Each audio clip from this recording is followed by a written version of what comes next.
வணக்கம். தமிழக வெற்றி கழக செய்திகள். தலைவர் விஜய் அவர்கள் ஜனநாயகன் படம் நிறைவு பெற்றிருக்கிறது என்பதை தெரியப்படுத்தியிருக்கிறார். படம் ஷூட்டிங் எல்லாம் முடிஞ்சிருச்சு, அடுத்த கட்ட நடவடிக்கை போகுது. ஆனால் தை மாதம் பொங்கல் தினத்தன்று வெளியாவதாக ஒரு தகவல் வந்திருக்கு. அதேமாதிரி தை மாதம் பொங்கல் அன்னைக்கு ஜனநாயகன் பட நம்ம பார்க்கலாம்.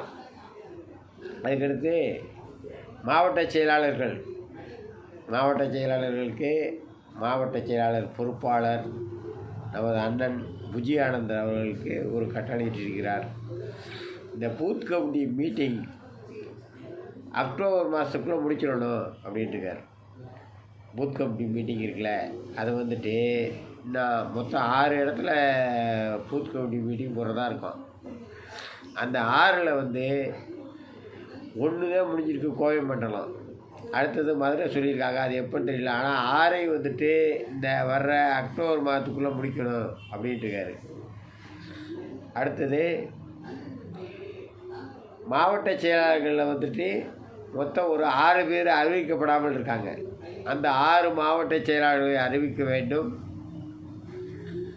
அதேபோல் பூத் கமிட்டி மீட்டிங்கு 6 மீட்டிங் இந்த அக்டோபர் மாதத்துக்குள் நடத்த வேண்டும் என்பதை அன்பு கட்டளையிட்டிருக்கிறார் நமது செயலாளர் அண்ணன் புஜி ஆனந்த் அவர்களுக்கு அன்பு கட்டளையிட்டிருக்கிறார் என்பதை தெரியப்படுத்திக் கொள்கிறேன்.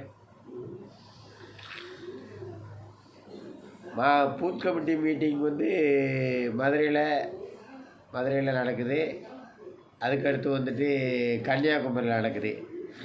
அதேபோல் தலைவர் விஜய் எங்கு போட்டியிடப் போகிறார் என்பதை மதுரை மீட்டிங்கில் அறிவிக்க உள்ளதாக ஒரு தகவல் வந்திருக்கிறது. அநேகமாக அது குமரி மாவட்டமாக இருக்கும், இல்லை என்றால் அது மதுரை மாவட்டமாக இருக்கும். 2ல் தான் ஒன்று போட்டியிடுகிறார் என்பதை தெரியப்படுத்திக் கொள்கிறேன். இந்த பூத் கமிட்டிக்கு மீட்டிங் சீக்கிரம் முடியணும் என்பது அதுக்கு அதுக்கான நடவடிக்கைகளை எடுக்கணும்னு புஜியானந்தன் எனக்கு சொல்லியிருக்காரு என்பதை தெரியப்படுத்திக் கொள்கிறேன். ஜனநாயகன் படம் தைப்பொங்கல் அன்று திரைக்கு வருகிறது என்பதையும் மகிழ்ச்சியுடன் தெரியப்படுத்துகிறேன். நன்றி, வணக்கம்.